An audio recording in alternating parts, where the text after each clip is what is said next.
This is an environment where you have your sickest patient population. This is the ICU. Bells and whistles are going off continuously. It's where hospitals provide intensive care for patients like Lynn Ignis. They did this with the heart beating. He's just out of surgery for a double bypass. An ordeal for sure, but not just for him. It's miserable. You know, you're very stressed and anxious. She's his daughter, talking about what it was like to be kept out of the ICU.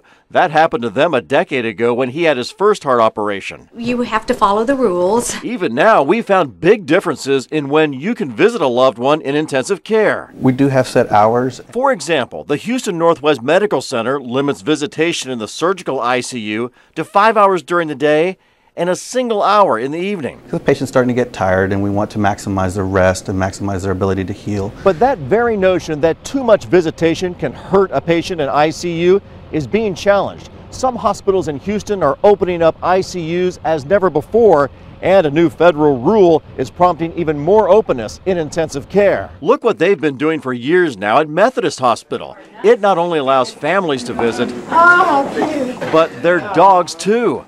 Watch what we saw happen as Max comes to see Clara Mason for the first time since she was admitted 3 weeks earlier.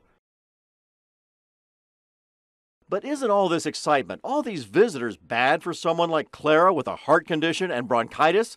In most cases, no, according to studies that even found visits not only didn't stress out the patient, but actually reduced the stress felt by family members. Newer hospitals are even designing their ICUs differently, including couches that fold out for visitors to sleep on, like in this room at Memorial Hermann. They can stay here 24/7.